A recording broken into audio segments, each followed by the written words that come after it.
This is Above the Nest, where the Hawks take flight and the real stories unfold. Lock in. Alright boys, so I've been moving house today. Got movers coming tomorrow, but me and my neighbour thought we'd get a bit of a head start today, and we took the trailer up to the house, and I'm no good on a trailer, it turns out. So wifey said, listen, just unhook it and turn it around. Me and my neighbour looked at each other, we like, no chance that's happening, we're real men.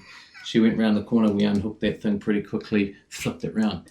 Later on the afternoon, General Manager of Big Barrel Hawks, Jared Kenny, turns up. This boy, absolute trailer ninja, gets it in there, no sweat, man. Unbelievable. That's skills. That's what you call skills. I've been thinking about it all day. You gotta brush up your skills. You any good on a trailer, Willie? Absolutely. Oh, dang. What about you, man? Yeah. We used to work for basketball on space, so I had to use that trailer with them hoops on the back all the time. I lived on a farm, bro. I'd have a lot of back of trailer. Oh, boy, I'm a city boy.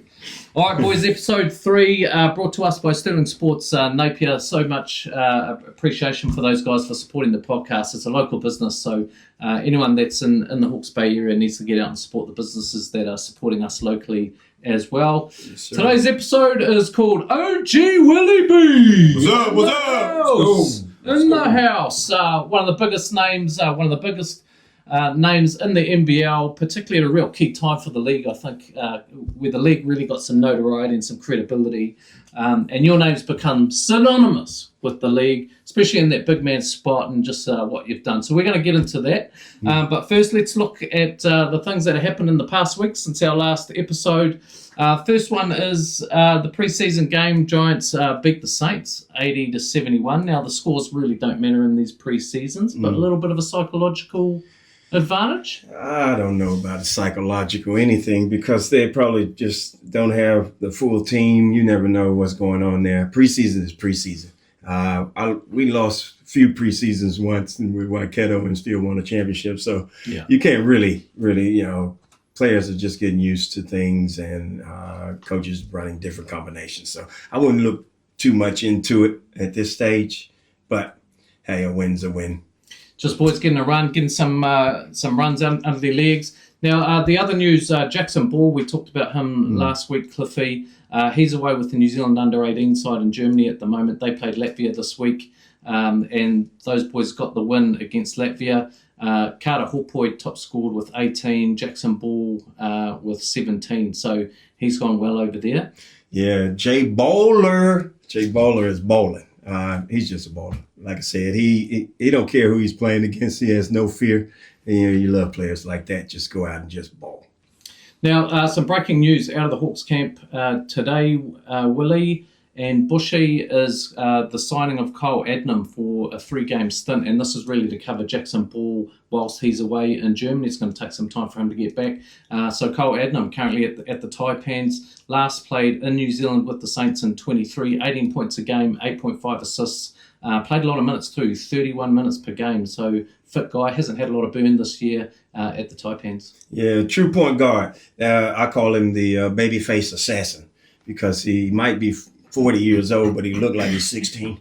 You know what I mean? But he balls like he's a professional. He's a true point guard. Always can knock down an open shot. I hope the Hawks, I wish they could get him for longer, even the full season, because I think he is a really good asset to the team, especially at that point guard position. You've seen a little bit of Kyle Adnam, Yeah, Willie? I watched him play over the years. He's definitely a good point guard. I rated him more as a surfer. He looked like one of those blue-eyed, blonde boys as a surfer, but yeah. No, he's definitely a good basketball player, and he can run the team, yes. So that's a great get, and breaking news out of the Hawks camp today. So good get. We just have to wait a little bit longer to see Jackson Ball out on the court for the boys. The other big news this week is obviously the Adelaide 36ers taking on the Sydney Kings in Game 5.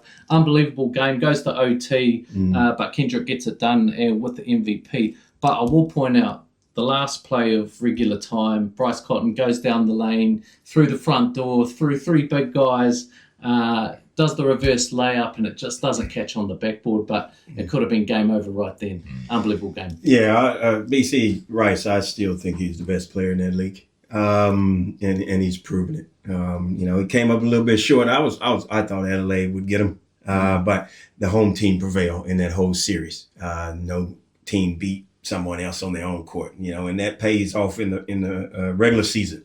So you get that last game, game 5 in your home court, so you can do stuff like that. So Sydney, congratulations to him. Coach Gorgon is a legend. I don't know what is that, his 55th championship? I don't know. Something crazy like that, man. I mean, he must be well into the 70s. Yeah, well into that, yeah. I mean, he hasn't got a straight finger on that. Not at all. Not at all. He's a true baller. And all his fingers are like that. Yeah. He's been around for ages over and gorgeous. But can you imagine Bryce hitting that shot and Adelaide trying to get out of Sydney? It just wasn't going to happen, was it? It's crazy. It's crazy. That would have been. I mean, it would have been an amazing play. Like, I think, been, it wasn't replayed enough. Like, he goes through the front door, takes it on, 3 big guys, and just unlucky break, really. But Kendrick gets the coins. Hey, hats off to Kendrick, though. That boy was balling this year. And plus, he's a little payback on Adelaide for not wanting to pick him up. That's right. That's right. And, hey, and I'm sure you guys will know, you're playing with a chip on your shoulder. That's when you go out and... I think if people judge you, and Kendrick, he played against the best, and he's beat the best. So now he said he want to be the face of the league. So you can't argue with that. No. He's won the title. Championship.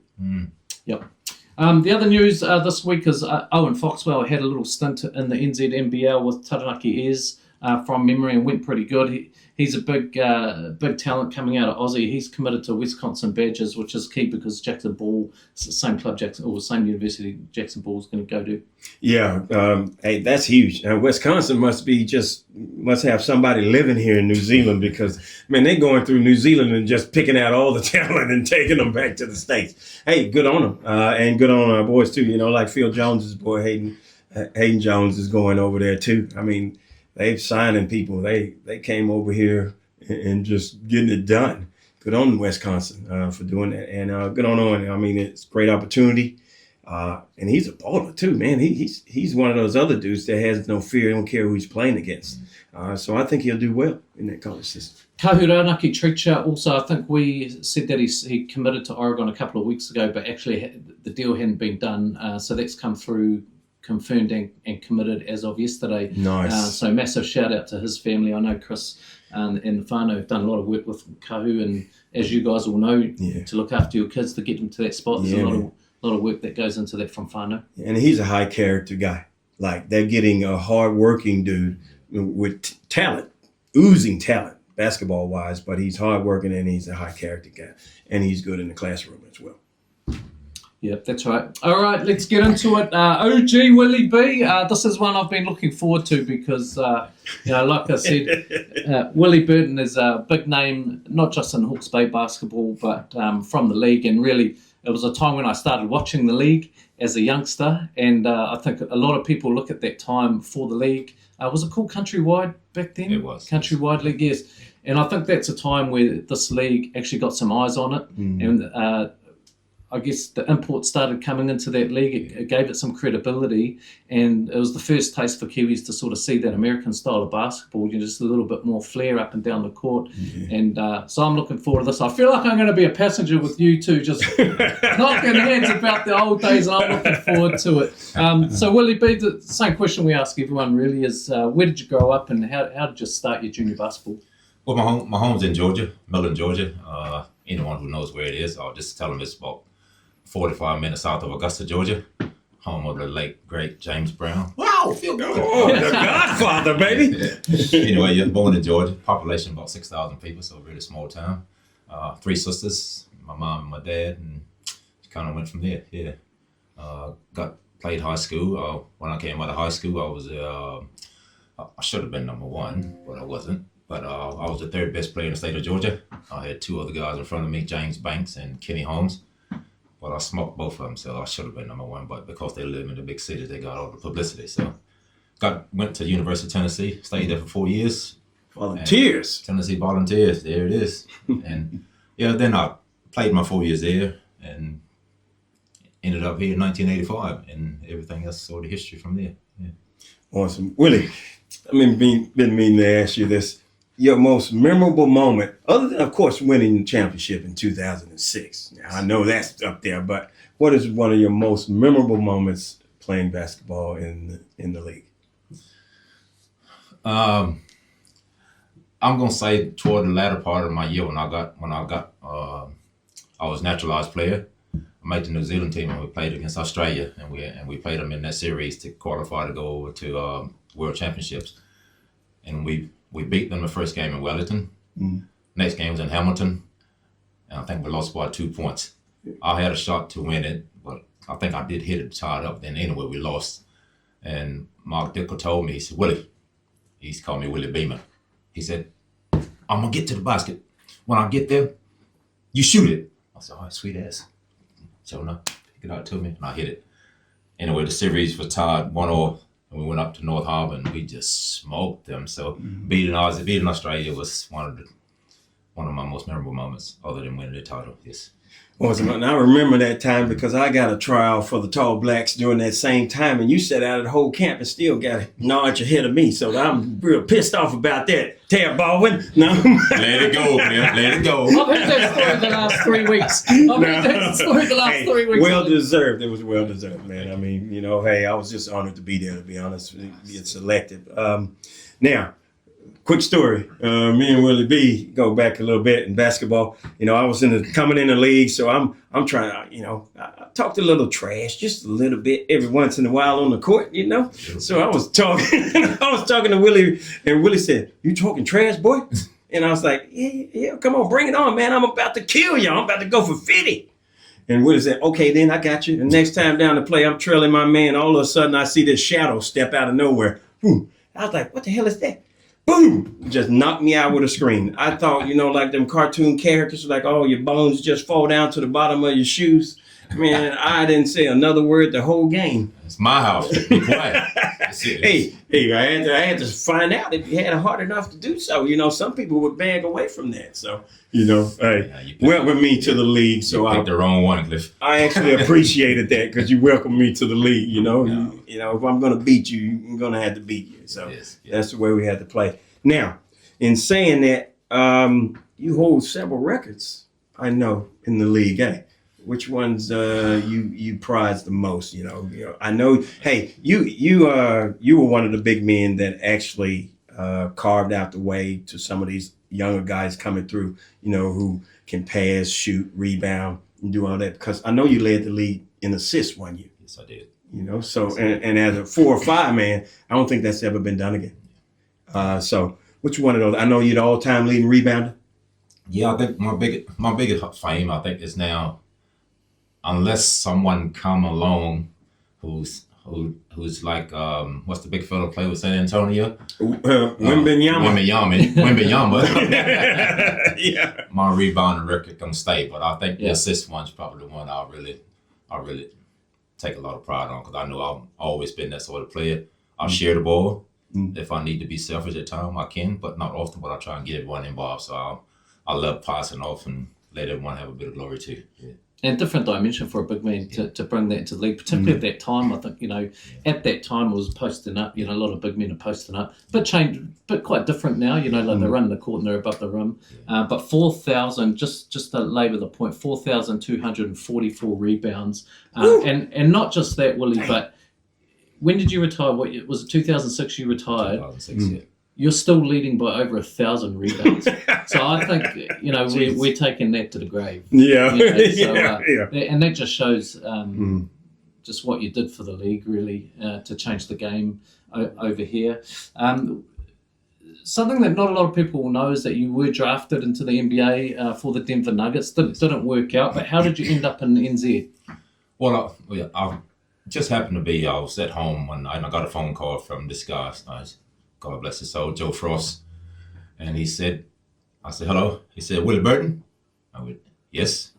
He said, Joe Frost from New Zealand. I said, New what? I said, New Zealand. He said, anyway, he said, I just got one of my contacts over here recommended you. And I was just wondering, would you like to come over and play basketball in New Zealand? Oh, no, yeah, I'll give it a go. And so at that stage, Tyrone Brown had been here already. And I didn't know Tyrone, but I met him eventually. And we sort of had a few conversations, and I ended up here, and I've been here ever since. So yeah, back in 1985. Yeah. Joe Frost, that is a name. He led you. Yeah. So you played for a number of teams here, Willie, and I think you played for the Hawks in different times. So you went away and came back? My first 2 years I played in Palmerston North, and some things happened. But then, and people wanted to make changes as they do. I came to Hawke's Bay for 2 years, 87, 88. Yep. And then things happened, and they invited me back. So I went back to Mano 2 for 2 years. And then things happened again. So I left there and I went to Taranaki. And I stayed there for 4 years. And then things happened again. So I came back to Hawke's Bay, and I came back here in 93, and I've been here ever since. Who were the guys in those early years of the league that you remember playing against that you thought, yeah, man, this is a legit league? Well, back in the day when I started, there were 4 names that stood out in this league. There was Stan Hill, there was Byron Bartoy, there was Glenn Denham, and there was Ralph Lattimore. Those are the 4 guys that everyone talked about all the time. I played with Byron, and I'll say Byron, probably one of the best pure Kiwi scorers that you ever want to see. He just had what it takes. Left hand, right hand. He can do it. And I really enjoyed playing with B. Yeah. We saw him last year. He still looks fit enough. He could get out there. He probably could. Yeah. He looks fit. We'll definitely get him on the podcast. Yeah, and maybe definitely. we bring you back and we call it OGs or something. But He had a recent birthday too, so happy birthday, DV. Yeah, he did too. Yeah. They didn't invite me though. So let's get to 2006, Willie. So you had retired earlier and then you came out of retirement to play before that time. Is that correct? Well, I played in 2005 too, but what happened? We lost on our last second shot to Auckland here at Pettigrew, and I was getting ready to let it go. I said, I can't do this anymore. So Paul Wintertana talked me into playing another year. He said, Willie, come on, play another year. I promise you we'll win it. I said, Paul, I can't do that, man. I can't put all that straight on my body. He said, leave with me. You never have to train back-to-backs, and if we travel, you don't have to drive nothing. We'll look after you. I went, okay, you work that out with Sean Dennis. I'll do it. Sure enough, they worked it out, came back, and we fulfilled our dream. We beat Auckland in Auckland. Yeah, and it was good. Yeah. And people won't realise, but you were 44. Hey. Hey, we cut that out. 34. But I think it's amazing, like if you look at LeBron now and what he's doing, and people think it's incredible, and it is. But were you doing anything special to look after your body at that time, or were you just? I just did what I normally do. I did my training. Didn't go out and do all the hoop hop, boozing sort of stuff. I ate right, and I had a good lady by my side, my lovely wife for 36 years. So she looked after me and longevity. So it was good. And I guess I'm probably blessed. I didn't have a lot of injuries either. Twist an odd ankle, but no major surgeries. So that kept me mobile. Yeah. I can join you in that 40-year-old group when I retired, but I didn't take that great care of my body. I can tell you that. I love the good aftermatch, but hey, I worked hard. I worked hard, in the gym. Well, I partied hard after the game, but after that, I sort of got back into my training. Yeah, it's all good. Yeah.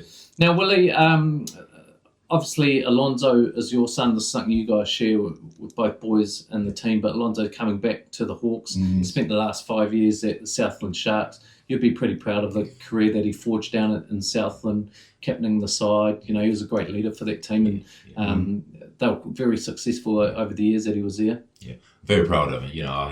Southland have been to 2 finals, and unfortunately, the first one they played, Alonzo was injured, he had a broken hand. Yeah.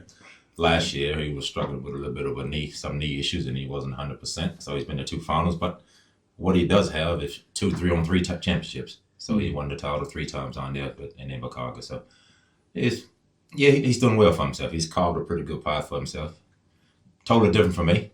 I was saying to JK the other day, if I could shoot like him, I would have been awesome. And JK said, then you wouldn't be here. I was probably right.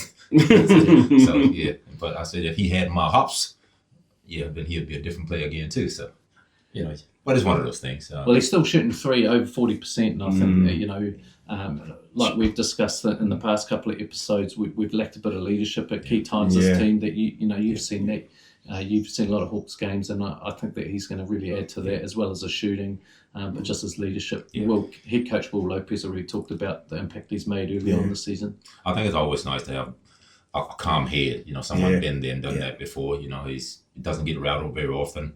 He's good with the young kids. He talk them up. He doesn't, and try to get the best out of them all the time. So Question is he's got another 10 or 12 years in him to get to 44. and he shoot threes like layups. So, that comes in handy. I'll put it like this. If there's anyone going to ever play, anyone going to ever play that long, it'll be him. He stretches constantly, half an hour, 40 minutes before, hour after. He does recovery and everything. I don't even know what that was. I don't need a man. What's the recovery? Have a shower, put the suit on, and go drink a couple of beers. Yeah. That was it.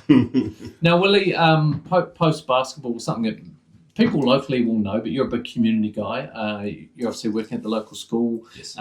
One thing I learned about you last year is there are certain kids in our communities that need a little bit of mentoring and need some eyes on them to keep out for them. And we ended up looking out for the same kid. And I just thought that was cool, man. I didn't really know that about you, that you were that way inclined. Where does that come from you? Is that your upbringing as parents? Or? It is. I mean, I was third of four children, only boy in the family. And, I sort of had to take on the male role and do the support that I needed for all my family around. And I think probably the best side of my uncle, he was an army man. He had strict rules.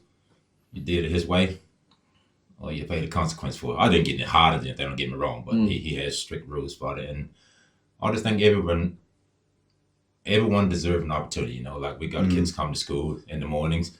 Sometimes they're angry, sometimes they're happy. But, I don't know what they've been through between home and here. Yes, so I don't judge them. I just try and pick them up and get them through the day. And I love to put a smile on their face. And at the moment, I'm doing it through my basketball. Morning, tea, and lunchtime. I got the court filled up with about 30, 40 people just playing knockout. They absolutely love it. So shout out your school, man.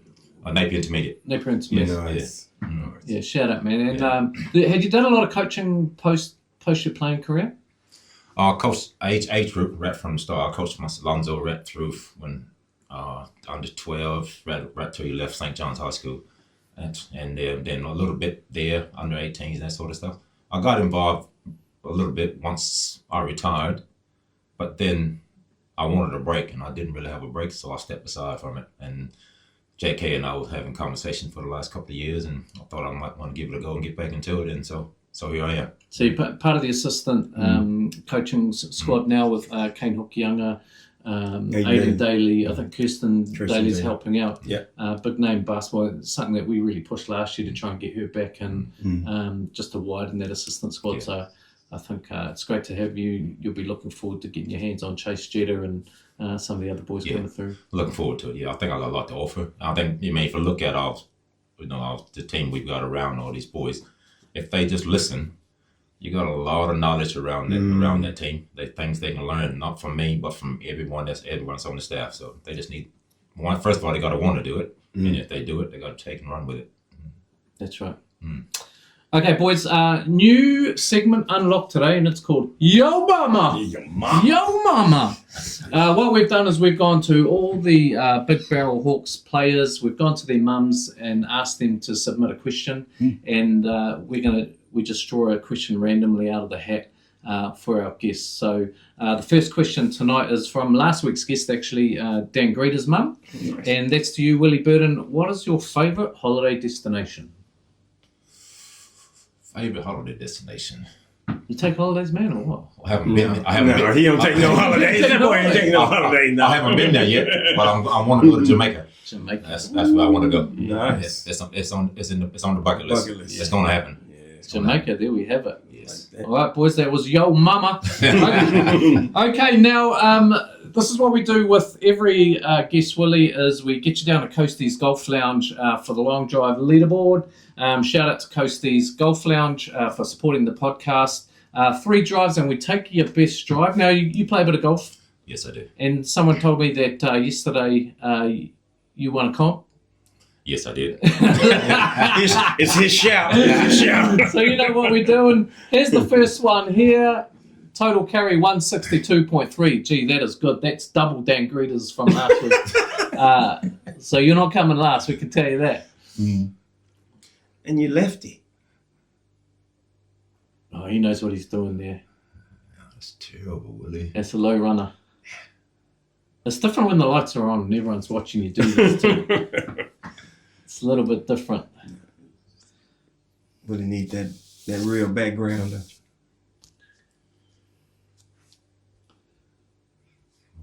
Bend your knees, boy. Bend your knees. Bend your knees. But you Bend know your what knees. you're doing Bend your there. knees. That looks good. 169. You're on the board. There it is. There it is. Will Lopez still leading the leaderboard. Willie Burton into second place and Dan Greeter. We need some daylight between Willie Burton and Dan Greeter. Shout out to Coasties Golf Lounge for supporting the podcast. Stick around, Willie. We've got plenty more to talk about. Next segment is signing news from around the league. This is brought to us by Focus Physiotherapy, official physiotherapy of the Big Barrel Hawks. Now, two that stuck out for me. One is Todd Withers from Otago Nuggets, goes to the Canterbury Rams this year, signed by Canterbury Rams. He's been a solid import the last couple of years. Big loss for the Nuggets. Oh, without a doubt. It's a huge signing for the Rams, too. And I told you to watch out for those Rams. They get a little sneaky. They pulled that one out of the hat because I'm sure several teams, including us, that probably wanted him, Todd Withers, as well. He's a high character dude again. Great three-point shooter. And he's more athletic than people know. And he's long. You know, I stood up next to him. I thought, he was about the same height as me. I think he's 2 inches taller than me. So he's a long guy who can play some defense, too. Great defender. Yeah, great defender, you know. Yeah, he's a big body, Willie. 34 minutes per game last year for the Nuggets, 20 points per game, and he's shooting threes at 47%. So he's going to be a big asset to the Rams. And we've been sleeping on the Rams a little bit because they hadn't had too many big name signings, and they're still coming. I think we're going to see a lot of movement in the last week before this next game. Oh, without a doubt. Like I said, out of our first 4 or 5 games we talked about in the last episode, I said that Rams game is probably going to be the one. And that's why, because they're going to throw you those curveballs, those signings they get, those new players coming in, and you don't know about their imports yet as well. So they're going to look out for them. They're not going to be in it to lose, that's for sure. That's right, and I think normally you see early in the season the teams look a little bit different after sort of round 5, with players coming back in from Aussie and around the place, and a lot of guys like we talked about in the last episode, a lot of guys in Asia at the moment. That season will finish halfway through this season, so some potential for some of those guys to come back. Now, one thing I did want to talk about with both of you being coaches is to have a look at the coaches around the league today.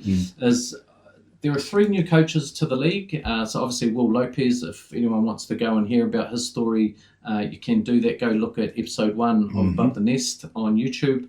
Dan Ryan at the Bulls. So for his first year at Franklin Bulls, we've talked about them, big exodus out of the Bulls. So he's going to come and build a new roster. And Jeff Sparrow, who has been the assistant at the Nuggets, steps up into the head coaching role, and he's been assistant coach at Southeast Melbourne, I think, over in the Aussie NBL. Yeah, I think Sparrow is, from what I've heard around the league from players, that he's a player's coach, that type of coach that all the players respect him and like him, which I think that's huge going into their season that they're probably going to need. Dan Ryan, I thought it was another guy I used to play with, Dan Ryan, but it ain't the same guy, from Otago. But don't know much about him, but he's got some work to do, especially building a new roster. To be fair, I don't know anything about any of them, so I'm just going on and just learning as I go. Yeah, I've actually got that wrong. Dan Ryan is assistant out of Southeast Melbourne. Oh, Dan Ryan. Yeah. And Jeff Sparrow was assistant last year, so his first head coaching gig. The other standout was Mike Fitchett into his 9th year as head coach and GM at the Giants, and he some way gets a competitive team in every year. Always, and that's Fitchett. He is a competitor himself. He's a little fireball, that one. I tell you, he's a no-nonsense coach, too. So he ain't going to put up with no laziness. He's going to try to get the best out of every player he got. And it's always hard to play in Nelson. You know how that is, man. I don't care what team they've had. They could have a bunch of Division III team players out there, social league team players, and they're still going to play hard. It's going to be hard to win there. Yeah. One of the things I did try and go back and look at is how many first season coaches won a championship, and I couldn't find any. So I'm sure it has happened, but it's hard to find the data. But Jonathan Yim at the Sharks almost got it done last year. He was a couple of shots away from getting it done, but it just shows that we couldn't find any data, just how hard it is to come in as a first-year coach and win in the league. Yeah, I can't think of anybody that I've ever known. Did Tab do it or not? No. Right. No, Tab didn't do it either. I know Tab came here too, his first year coaching the Hawks, and everybody expected big things like that, and they didn't even make the playoffs, I think, that year. The next year, I knew if they were going to do well, and I think they lost in the finals or something that next year with Tab. But what do you think that it is really hard to come in first year coach? You've got to learn the style of basketball that we're playing down here. It is a little bit different. We've seen imports come down here and they don't quite work sometimes in the systems that we're running down here. Yeah, well, it is difficult because coming in as a new coach, and as we'll see. First of all, you got to get to know your players.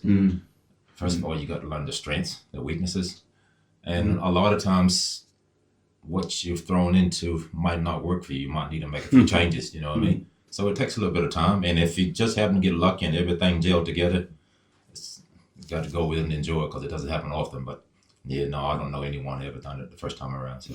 Now, so if we look at that sort of 2-3 year season coach, there's some good young coaches in the league. Matt Lacey, I think the Fight did a great job. One, coming into the league as a new club, putting Matt Lacey in there. He's into year 3 this year, and they're looking like a really well-balanced side. We're going to see them in our first game, April 11th, at Rodney Green Arenas. Aaron Young, currently at the Saints, but had coached up in Auckland as well.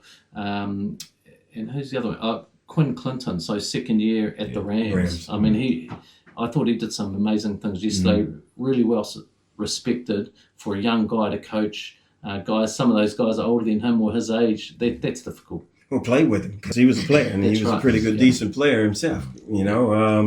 I had the privilege of talking to him pre-game a couple of times. I've known through just watching him come through as a basketball player, and he knows the game. Like, he's a student of the game, which is huge, especially if you're stepping into that head coaching role, and to get the respect of those players at his age that's a challenge to begin with, but he has it. I think what you found with him too, it wasn't like he wasn't known to the team. Correct. So he was already there. He knew the systems and everything. So he just had to get the belief from the players. So it's sort of a flow on. And the thing with Canterbury, they've always got a system that works. When you step in it, it just works, and you just got to put the right players in it to make it work. Yeah. So. Yeah. Have you got a favourite coach that you played for in your time in the NBL, Willie? Well, I can't look past, as I say, my first coach, Joe Frost. He was the coach because we ran. He didn't put restrictions on you. If you got it open, bro, you shoot it. You just go. And probably the other one is, and unfortunately, they both have passed away. It would have been Steve McKean. Yeah, Steve McKean. I think he's a coach who had a big impact on a lot of players through our system. Yeah. And can take a lot of credit for the group of guys that actually blossomed through that period that he was coaching. So, I even got a nice, Steve McQueen once pulled me to the side after a game and gave me a huge compliment about me playing. And I was uncertain about, how I'm going to do in this league, to be honest. But he gave me that, and I feel way more confident about playing in this league after hearing from a legendary coach like that tell me, dude, you keep playing like you playing. You're doing great. That's what you need sometimes. I remember we played against. I was in Napier after my first year in Napier, and that Russian team came over, and we played against the Russian team, two sort of all-star games, and I got picked to play in, and we played them down in Mano too. And I remember they had this, I can't think, this big boy, 7 foot something. I can stand, might have been Savant. I can stand behind him, and you couldn't see me. He was so big, and I remember the coach came up to me. He said, I think you're awesome, probably the best player I've seen here. I said, whoa, okay. Thank you very much, sir. He said, you're going to do good things with this league. And sure did. Yeah. Sure did. Okay, boys, next segment is a Rapid League preview, and this is brought to us by Total Energies, one of our platinum partners and also sponsor of our Rapid League side. Let's talk about the concept first. So this is something that Justin Nelson brought into the league a few years ago now. And when he told me the story, he jumped on a flight from Auckland. By the time he got to Wellington, he'd sort of come up with this concept of 4 4-minute quarters played 1 hour before the main game. And it involves everybody not starting in the main game. How do you think it's gone? I love the concept behind it. I think it needs a couple tweaks. One of them is because some players, it's supposed to be a development for the younger guys. There needs to be an age limit on it. Because I know it was a 40-year-old playing Rapid League. Once I was watching, I was like, hey, this 40-year-old ex-tall black probably shouldn't be. He ain't developing nothing, so you might need to take him out of there.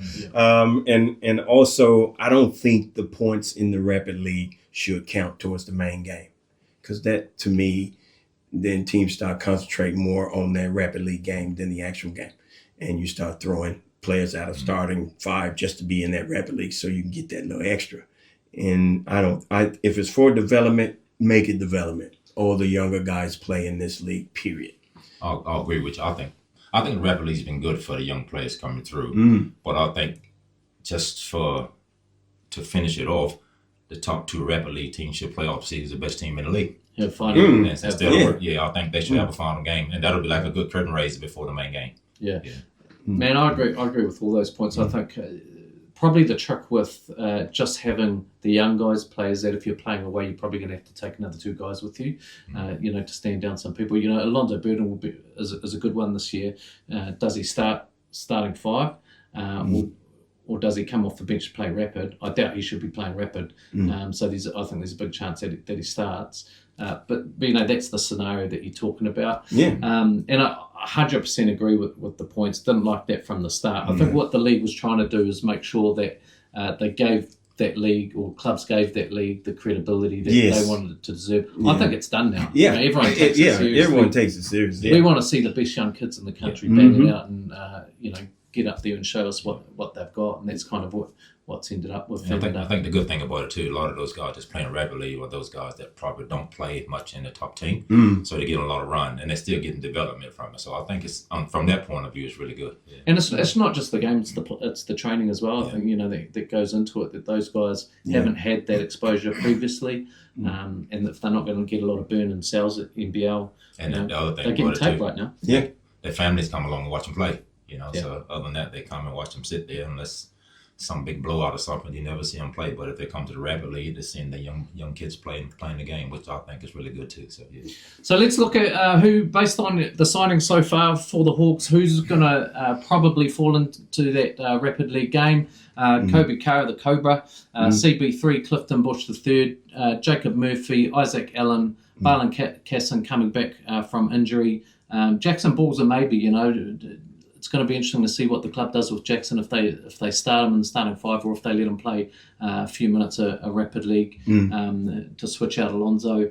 Tommy Ferguson coming back from his injury. I'm really excited because I think 2 years ago he gets injured in roughly round 7. He was leading the MVP for the Rapid League, and he actually led the MVP for about 4 games, even when he wasn't playing. So that's how far ahead he was. He was looking really good. Willie, you would have seen him this off season. Yes. How's he looking? I think Tommy's looking good. You can tell he's had that injury a couple of times, and every now and then in training you see the old Tommy, but I can tell you just a little bit hesitant. But that'll happen. He's just trying to get more confident back in that knee again, and once that happens, I think we'll see that old Tommy from 2 years ago.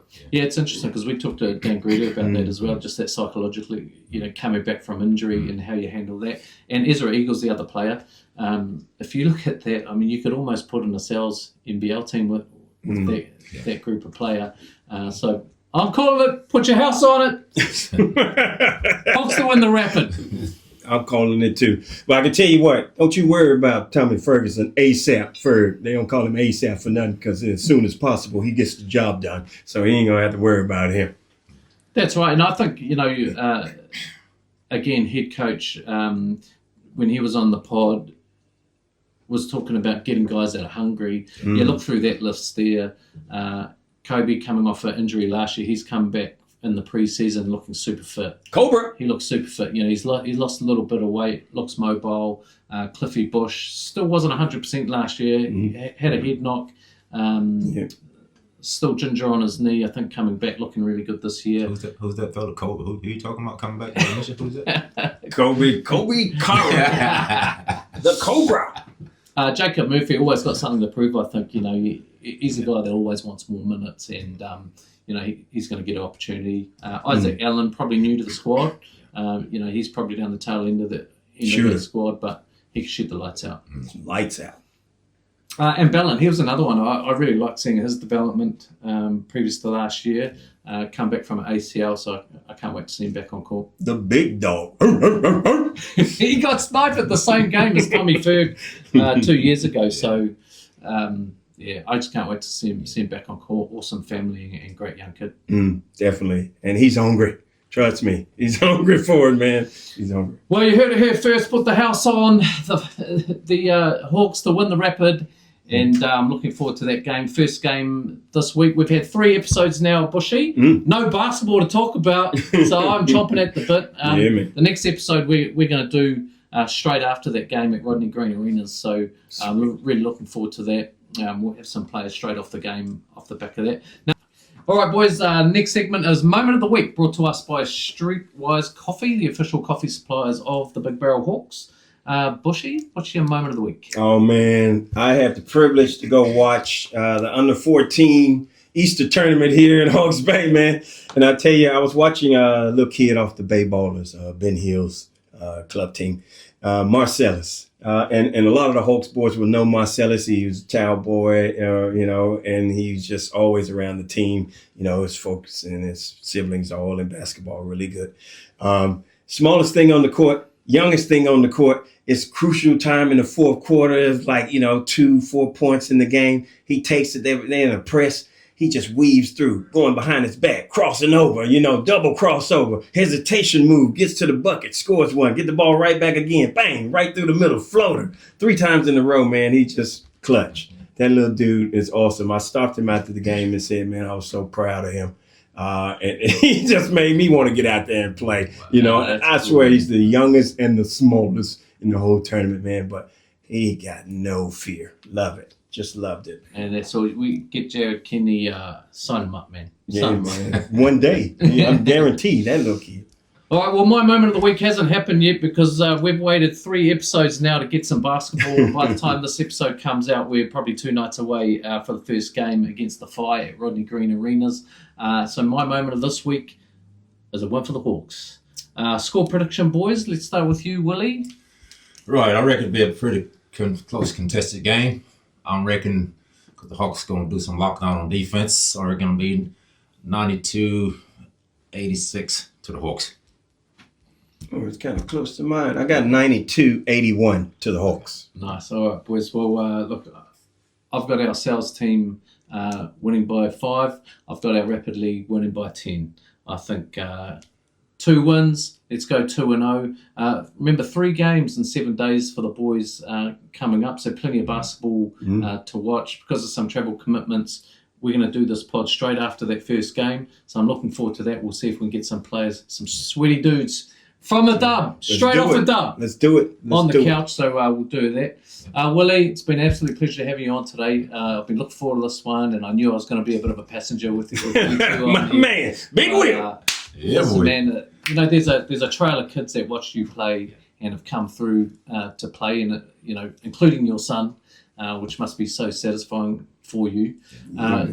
What's something that you would say to a young, talented kid trying to get ahead in ball right now? Well, I just like to say, if you want to do it, you got to do it. Don't wait till someone tell you go do it. My thing is, if you want it, you got to go get it, and that's my motto. If I see something I want, I'll go and get it, and I don't like that word. I can't. If you say you can't, you're not gonna ever do it. So just go and get it, and that's me. If you want it, go and get it. Get it. That's a wrap. Thanks, That's it, man. man. Appreciate it, man.